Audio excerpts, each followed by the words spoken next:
All right, real quick, I like to share some of my techniques, and I do a lot of various mediums, but this piece here is a monoprint, and I did it on a piece of linoleum. And what you do is you cut out, all of the positives. So cut everything that's white, really, and just leave the animal that is left, which is the black ink on here. And so it's different every time, so it's not always the same process. And this one here took about 3 years to actually get it all together because, like I said, I was experiencing incarceration and I did that for 20 years. And so my life was pretty much TV, experiencing life through TV and magazines. And so some of my favorite were National Geographic, California Conservation, and kind of things like that. And I love birds. And like I said, my namesake is Palin's Bagat, so I just have a connection. And so I've been saving these guys throughout years, just keeping it, and I was just like, whoa, what am I going to do with them? And then I saw this piece here right in the middle, and it's in the middle of the Seven Arrows book. And I was like, oh my God, as soon as I seen that, I knew this was going to be done. I didn't know exactly, but I knew these pieces were going to come into play. And so the first piece I put in there was the big guy in the middle, and then I did the second piece here with the wings out, and then the rest are kind of in the background. And so, but I really just wanted that centerpiece to grab the eye, and then also just to show the beauty of the color of the wings. And so it's one of those pieces that, you're just doing it at the time. I gotta speak for me. I was just doing it at the time because I thought it was really cool. But really looking back at that time was I want it to be seen. I want it to be seen more than just a number. I'm a human being. And what brought that about was Arts and Corrections, William James Association. They're the one who brought these teachers in. And they were the first people to call me by my name, Henry, and not J28. And little did I know, it created this little space where I could be social with other people that were non-natives. I can see past the race, Black Gary and Mexican Phil and all this stuff. But by the end of the first year, it was just Gary or Hey, the collages, and then a fellow block printer and stuff like that. And we talked about everything. We learned about each other's lives, which usually didn't happen. But in this room with art, I was able to expand my social group and really connect with other people, which was huge for when I got out.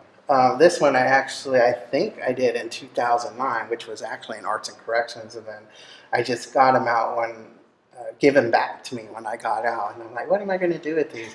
And so I just hand colored these pieces in, probably around 2014, and then these pieces here, one day, I like geometrical shapes, and I love the lines, and it really gives the depth to pop things out.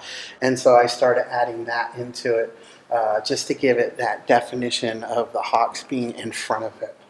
And so I just use it for visual aid to push what I want, the subject forward that I really want focus on.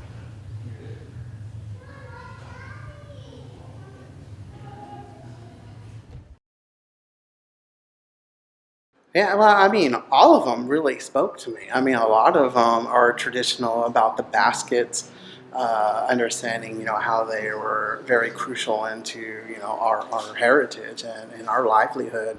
And then the women here that are on the wall with the murder and missing Indigenous women, our sisters that are going missing on the reservations. And, like right now, with that one woman who went missing, and like the whole entire United States is looking for her. And I'm not hating on that. That's great. I love it.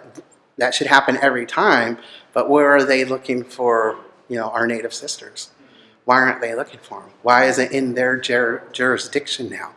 And I'm talking, about the FBI and all of them. It's like, oh, that's not. But, you have some elders with like 6 pot plants. You got half of the FBI, and they're cracking down that ring.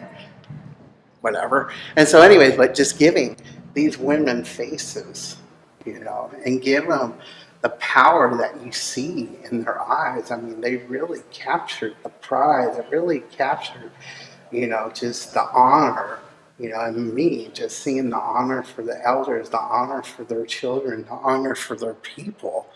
It's just really empowering. And then that kind of like abstract ones, I mean, they're just really, just opening up my mind. I mean, as an artist as well, but also as an Indigenous person. I was looking at 10 Little Indians right now. And I'm just like, wow, what a great title. It has 10 feathers there, And it's just like, what is that representing, if you want to go back to the song, the 10 Little Indians, which was a very racist song, are we reclaiming that? Are we taking it back and then representing it with these feathers, which are crucial to our people and our dances, so we can honor those spirits? I mean, it just, really makes you think about what is it going on with that individual Indigenous person. And now you can do the research if you want, or you can look up the artist and then send them an email, ask them, hey, what is this about? Or it's just, for me, it's just really invoking. It empowers me. It gives me goosebumps, for all of these people who are speaking up for the people, are speaking up for the causes that are out there right now. And I'm getting more into it. And so, not to be, an egomaniac or nothing like that, but I just started doing my own social justice pieces. And I created a prison, a yard with the tiers and out of Legos. And each piece was a memory that I experienced into this piece. And then I created a visiting room, because I spent a lot of time in the visiting room, and that bus that transports people, and then the towers.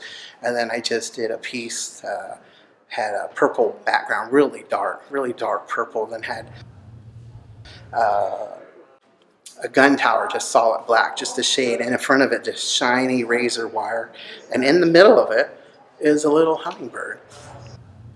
And so with that piece, when I called it Easy Come, Easy Go, because in a prison setting, it's very dark, it's very bland, and when these animals come through, like the hawk, like the butterflies, like the hummingbird, that splash of color just lets you know, hey, there's still beauty out there. And so anyways, that's what these paintings do. There's that splash to let you know that there is still beauty in the people that are out here. And even though we're hurting, we still want to put that beauty in the world.